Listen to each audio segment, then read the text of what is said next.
Very very good morning to all of you. हम लोग Charles Dickens की जो इम्पॉर्टेंट नॉवेल्स हैं उनका जो प्लॉट है, उनका जो कैरेक्टराइजेशन है, उसको कंफर्म कर रहे हैं प्रीवियस क्लासेस से। आज की क्लास में चार्ल्स डिकेंस की ही एक बहुत ही इम्पॉर्टेंट नॉवेल है जिसका नेम है डेविड कॉपरफील्ड, जिसको चार्ल्स डिकेंस ने लिखा है।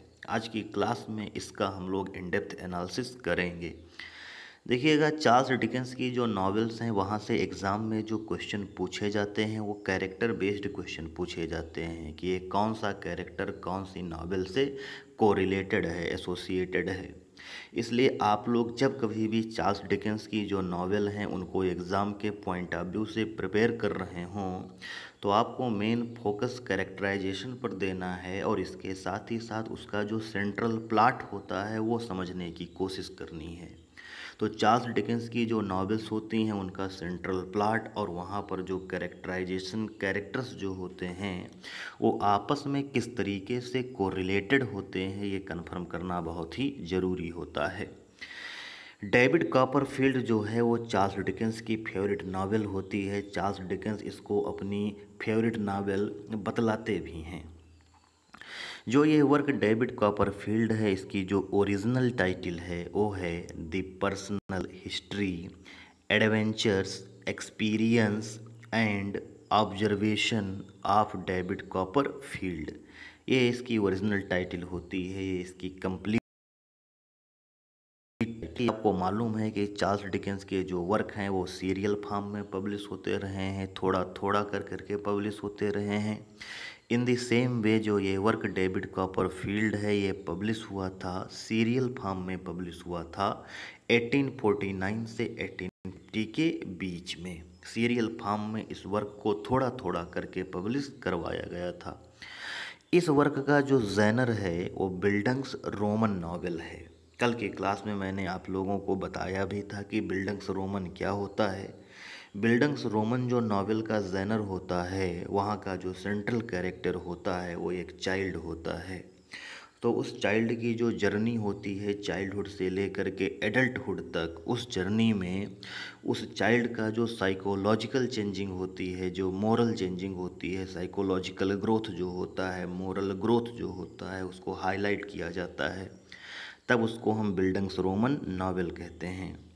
तो चार्ल्स डिकेंस की जो ये नावल है वो बिल्डंग्स रोमन नावल तो है ही, इसके साथ साथ ये ऑटोबायोग्राफिकल नावल भी है, क्योंकि चार्ल्स डिकेंस ने अपने लाइफ के बहुत सारे इवेंट्स को इस नावल के थ्रू रिप्रेजेंट किया है। इसलिए ये नावल जो है वो चार्ल्स डिकेंस की ऑटोबायोग्राफिकल नावल भी बोली जाती है। इस वर्क में डेविड कॉपरफील्ड का जो कैरेक्टर है, जो कि इस नावल का सेंट्रल कैरेक्टर है और रिप्रेजेंट कर रहा है, चार्ल्स डिकेंस को रिप्रेजेंट कर रहा है। इसके साथ ही साथ इस नावल में एक कैरेक्टर और आया है, मिस्टर मिकावेर का कैरेक्टर आया है। जो ये मिस्टर मिकावेर का कैरेक्टर होता है इस नावल में वो मॉडल्ड है, वो बेस्ड है चार्ल्स के कैरेक्टर पर बेस्ड है। तो आप लोग लर्न रखिएगा कि इस नावल में जो डेविड कॉपरफील्ड है वो चार्ल्स डिकेंस को रिप्रेजेंटेट कर रहा है और इस नावल में मिस्टर मिकावर का जो कैरेक्टर है वो चार्ल्स डिकेंस के फादर को रिप्रेजेंटेट कर रहा है। चार्ल्स डिकेंस ने बोला था, इस नावल के बारे में कहा था चार्ल्स डिकेंस ने कि आप all my books I like this the best. Charles Dickens ने कहा था कि मेरी जितनी भी किताबें हैं, मेरी जितनी भी बुक्स हैं, उन सभी बुक्स में मैं सबसे ज़्यादा इस बुक को पसंद करते हैं कि चार्ल्स डिकेंस का ये फेवरेट नावल है डेविड कॉपरफील्ड।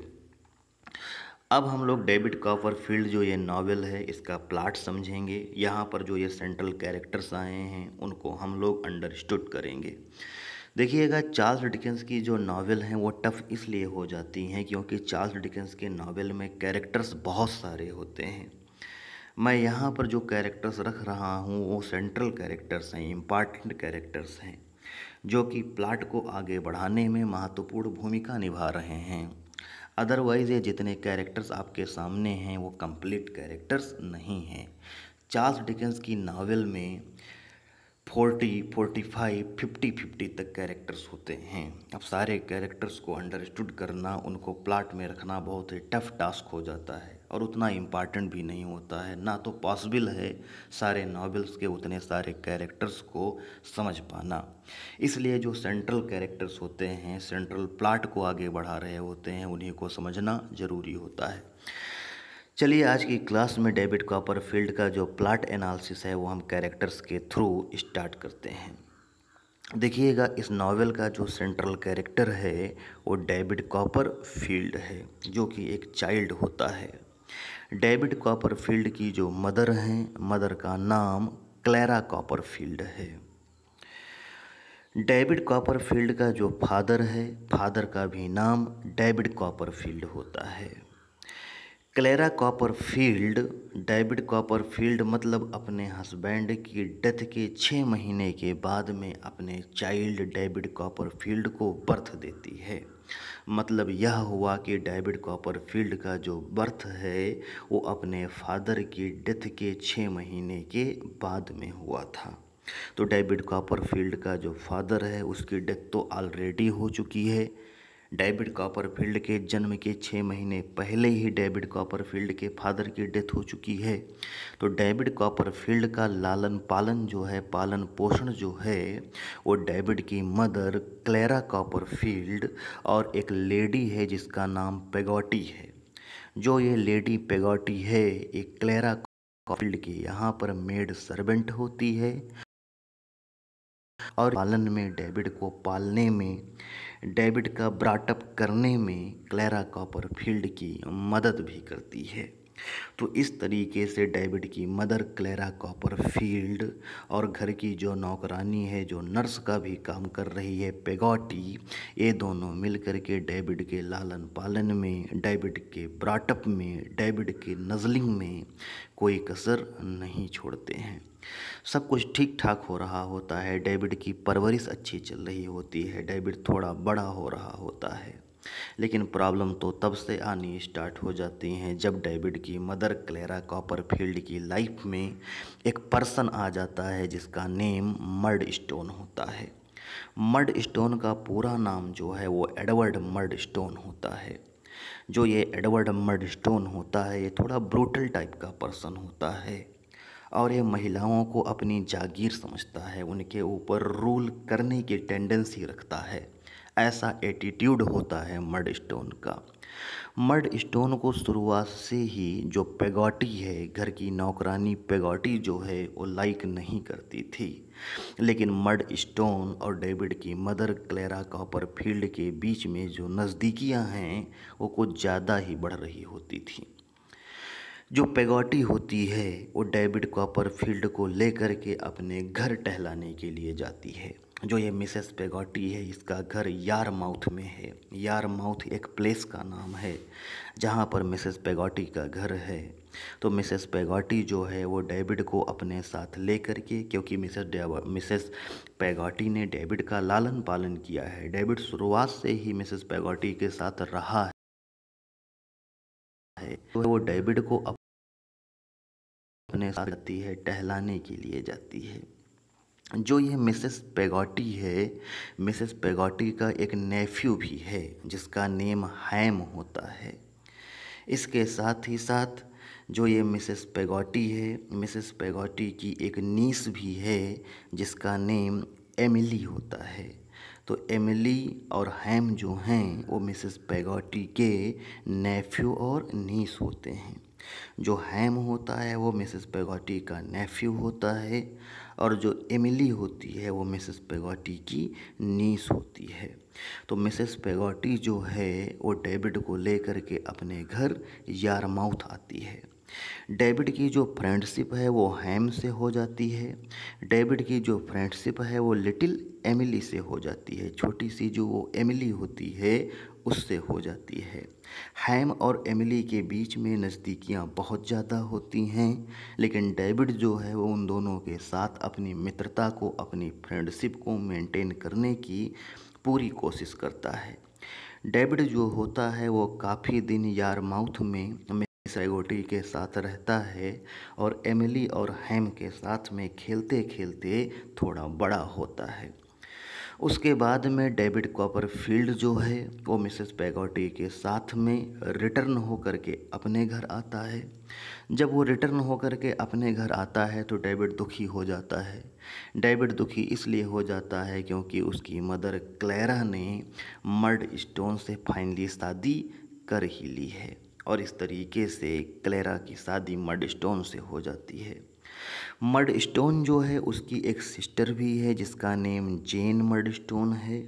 और जब एडवर्ड मर्ड स्टोन क्लेरा से शादी कर लेता है तो क्लेरा के घर पर रहने के लिए मर्ड स्टोन के साथ ही साथ जेन मर्ड स्टोन भी आ जाती है। जो ये जेन मर्ड स्टोन और जो ये Murdstone Edward Murdstone हैं, दोनों जो ये भाई बहन हैं, ये दोनों एक ही नेचर के होते हैं, दोनों ब्रूटल नेचर के होते हैं। अब डेविड की जो ज़िंदगी होती है वो नरक होने लगती है। एक दिन की बात होती है, एडवर्ड मर्डस्टोन जो कि अब डेविड का स्टेप फादर हो गया है, वो डेविड की पिटाई कर रहा होता है। डेविड जो होता है वो खुद को बचाने के लिए अपने स्टेप फादर एडवर्ड मर्डस्टोन को बाइट कर लेता है, उसको काट लेता है, जिससे कि एडवर्ड मर्डस्टोन नाराज़ होता है, डेविड को अब्यूज करता है, डेविड को पीटता है और डेविड को सैलेम हाउस भेज देता है। SALEMHOUSE सैलेम हाउस भेज देता है। सैलेम हाउस में एक बोर्डिंग स्कूल है, वहीं पर पढ़ने के लिए डेविड को भेज दिया जाता है। डेविड जो है जब वहाँ पर पढ़ रहा होता है, सैलेम हाउस में जब डेविड पढ़ रहा होता है तो वहाँ पर वो एक फैमिली के टच में आता है जिस फैमिली का नाम होता है मिस्टर एंड मिसेस मिकावर की फैमिली।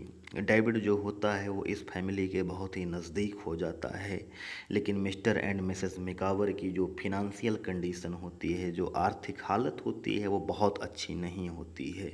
इसलिए मिस्टर और मिसेस मिकावर को जो वो प्लेस है वो छोड़ करके जाना पड़ता है। डेविड जो है जब वो सैलेम हाउस में है तो वहाँ पर डेविड की मित्रता टॉमी ट्रेडल से हो जाती है। डेविड की मित्रता जेम्स स्टीरफोर्थ से हो जाती है। तो डेविड जब सैलेम हाउस में पढ़ाई कर रहा होता है तो वहाँ पर टॉमी ट्रेडल्स जो है और जेम्स स्टीरफोर्थ जो है वो डेविड के फ्रेंड बन जाते हैं, डेविड के अच्छे मित्र बन जाते हैं। डेविड अपनी पढ़ाई को कंटिन्यू रखता है, वो टॉप भी करता है, पढ़ने में भी अच्छा होता है डेविड। लेकिन डेविड को परेशानी तब होती है जब डेविड को मालूम पड़ता है कि डेविड की जो मदर हैं क्लेरा, उनकी डेथ हो गई है। डेविड की जो मदर क्लेरा हैं वो सेकंड चाइल्ड को मतलब जो चाइल्ड मर्ड स्टोन से उनको है, उस चाइल्ड को जब वो बर्थ दे रही होती हैं तो उसी समय डेविड की मदर क्लेरा जो हैं उनकी डेथ हो जाती है। डेविड जो होता है वो अपनी मदर के फ्यूनरल में शामिल होने के लिए घर जाता है। डेविड की मदर क्लेरा की डेथ हो गई है। अब तो डेविड की ज़िंदगी वहाँ पर और ज़्यादा नरक हो गई है। अब बेचारा डेविड वहाँ पर करे तो आखिर क्या करे। होता क्या है कि डेविड का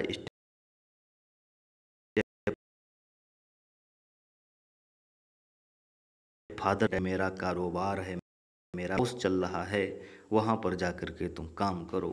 डेविड क्या करे, डेविड बेचारा चला जाता है, लंदन चला जाता है और अपने स्टेप फादर के वेयर हाउस में रह कर के वहाँ पर काम करने लगता है। लेकिन वहाँ की जो ज़िंदगी है वो बहुत ज़्यादा सूट नहीं कर रही होती है डेविड को। डेविड जो होता है वो अपनी आंट का पता लगा रहा होता है। डेविड की एक ग्रेट आंट हैं जिनका नेम मिस बेट्सी है। मिस बेट्सी डेविड की जो ग्रेट आंट हैं वो डेविड के घर पर ही थी जब डेविड का बर्थ नहीं हुआ था। मतलब डेविड की मदर क्लेरा कॉपरफील्ड जब बच्चे को जन्म देने वाली होती हैं तो उस समय मिस बेट्सी जो हैं ग्रेट आंट जो हैं वो घर पर ही होती हैं। मिस बेट्सी ने सोचा था कि क्लेरा कॉपरफील्ड एक बच्ची को जन्म देगी, एक गर्ल को बर्थ देगी, लेकिन क्लेरा कॉपरफील्ड ने तो डेविड को जन्म दे दिया, एक बच्चे को पैदा किया, जिसकी वजह से मिस बेट्सी ग्रेट आंट जो होती हैं वो नाराज़ हो जाती हैं और वो घर से वापस चली आती हैं, अपने घर चली आती हैं। फिर उसके बाद में क्लेरा कॉपरफील्ड से मिलने वो नहीं गई थी। अब जो डेविड है वो अपनी ग्रेट आंट का पता लगा रहा है, उनके यहाँ पर जाना चाहता है। होता क्या है कि आज डेविड की मुलाकात जो है वो जेम्स स्टेरफोर्थ से हुई है। जेम्स स्टीरफोर्थ वही है, उसका फ्रेंड है। जब सैलेम हाउस में डेविड पढ़ने के लिए आया था तब उससे उसकी मित्रता हो गई थी। डेविड जो है वो जेम्स स्टीरफोर्थ से अपने दूसरे मित्र टॉमी के बारे में पूछता है। तो जेम्स स्टीरफोर्थ बताता है कि टॉमी ट्रेडल जो है अब वो वकालत की पढ़ाई पढ़ रहा है। जेम्स स्टीरफोर्थ डेविड का जो मित्र होता है वो डेविड को अपने घर लेकर के जाता है और जेम्स स्टीरफोर्थ जो है वो अपनी मदर मिसेस स्टीरफोर्थ को मिलाता है, अपनी मदर मिसेस स्टीरफोर्थ से। वहाँ पर डेविड की मुलाकात रोज़ा डार्टिल नाम की एक लेडी से और होती है जो कि मिसेस स्टीरफोर्थ के बगल में ही रह रही होती है। डेविड को वहाँ पर जानकारी ये भी मिलती है कि जो एमिली है जिसकी तरफ डेविड अट्रैक्टेड था, एमिली और हैम जो होता है वो कज़िन होता है, एमिली का कज़िन होता है।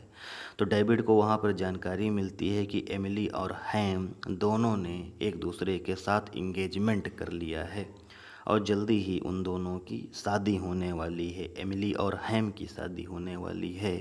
एमिली और हैम ने इंगेजमेंट कर लिया है। अब यहाँ पर जो डेविड होता है उसका दिल थोड़ा टूटता है क्योंकि एमिली की तरफ वो अट्रैक्टेड था। अब क्या होता है, जो डेविड होता है वो अपने आंट के यहाँ पर चला जाता है।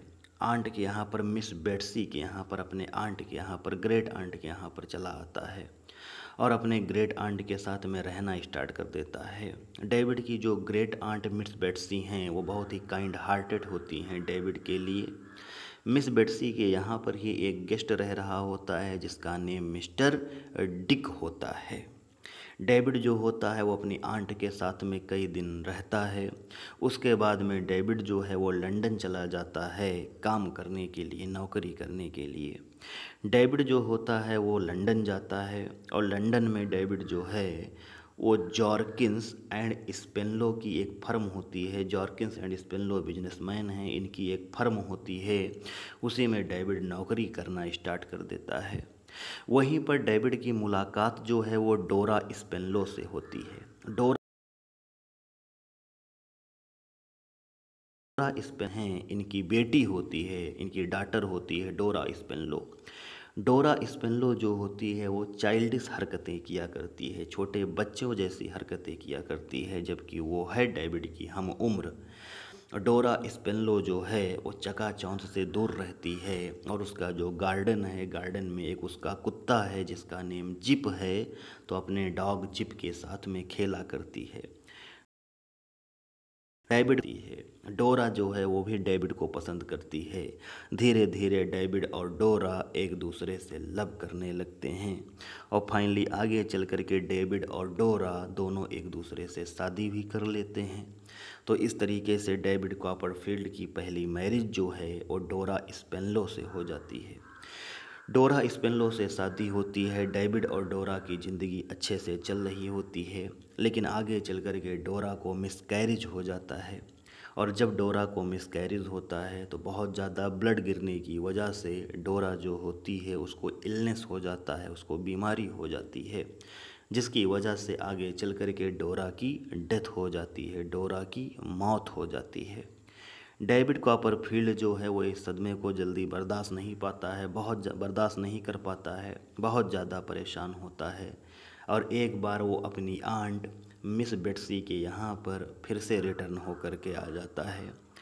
डेविड को इसी बीच में जानकारी मिलती है कि डेविड का जो फ्रेंड जेम्स स्टीरफोर्थ है उसके साथ में एमिली भाग गई है। एमिली जिसकी इंगेजमेंट हैम से हुई थी, शादी वाली रात जब आती है, जिस रात को एमिली और हैम की शादी होनी होती है, उस रात को एमिली जो होती है वो हैम से शादी ना कर करके डेविड के ही मित्र जेम्स स्टीरफोर्थ के साथ में भाग जाती है, एलोपमेंट कर जाती है। आगे चल कर के डेविड को ये भी जानकारी मिलती है कि डेविड का जो फ्रेंड जेम्स स्टीरफोर्थ है उसकी एक तूफान में फंस करके मृत्यु भी हो जाती है। डेविड को बहुत सारी साइकोलॉजिकल चेंजिंग से सफ़र करना पड़ता है। डेविड जो होता है बहुत परेशान होता है और वो अपनी आंट मिस बेट्सी के यहाँ पर रहना फिर से स्टार्ट कर देता है। मिस बेट्सी के घर के बगल में वहीं पर ही एक मिस्टर विकफील्ड रहते हैं। मिस्टर विकफील्ड जो हैं उनकी वाइफ नहीं है, वाइफ की डेथ पहले ही हो चुकी है। मिस्टर विकफील्ड जो हैं उनकी एक डॉटर है जिसका नेम एग्नेस होता है, और मिस्टर विकफील्ड जो हैं उनका एक सर्वेंट है जिसका नेम यूरिया हीप होता है। जो ये यूरिया हीप सर्वेंट है वो बहुत ही विलेन टाइप का कैरेक्टर है, बहुत ही एविल कैरेक्टर है, बहुत ही दुष्ट कैरेक्टर है। मिस्टर विकफील्ड जो होते हैं वो उस शहर के कई नामी गिरामी आदमी के जो बिजनेस होते हैं उनको मैनेज करते हैं। मिस्टर विकफील्ड की जो डॉटर होती है एग्नेस, एग्नेस की तरफ डेविड कॉपरफील्ड का झुकाव होता है। डेविड कॉपरफील्ड और एग्नेस जो होते हैं वो दोनों एक दूसरे को अब लव करने लगते हैं। इधर जो ये यूरिया होता है ये बहुत ही कुचक्र करता है, बहुत ही ट्रिक करते हुए मिस्टर विकफील्ड की जो सारी प्रॉपर्टी है, अपने मालिक की सारी प्रॉपर्टी को हथिया। लेकिन आगे चल कर के यूरिया का कैरेक्टर जब सबके सामने लाइट होता है तो फाइनली यूरिया को वो प्रॉपर्टी मिस्टर विकफील्ड वाली वापस करनी पड़ जाती है। अब क्या होता है, मिस्टर विकफील्ड की जो डॉटर है एग्नेस, उसकी तरफ डेविड का झुकाव तो है ही, तो डेविड और एग्नेस जो होते हैं वो शादी कर लेते हैं। फाइनली डेविड कॉपरफील्ड की जो सेकंड मैरिज होती है वो एग्नेस के साथ में हो जाती है। डेविड कॉपरफील्ड और एग्नेस अब हस्बैंड और वाइफ हो जाते हैं। आगे चल कर के डेविड कॉपरफील्ड के 3 बच्चे भी होते हैं। तो कुछ इस तरीके से जो ये वर्क है डेविड कॉपरफील्ड, इसका प्लाट है, और कुछ इस तरीके से इस वर्क में जो ये कैरेक्टर्स हैं वो आपस में को रिलेटेड होते हैं, जिनको मैंने आज की क्लास में कंफर्म कर दिया है। आप लोग इसको नोट डाउन कर लीजिएगा। तो आज की क्लास के लिए इतना ही। Thank you very much to all of you.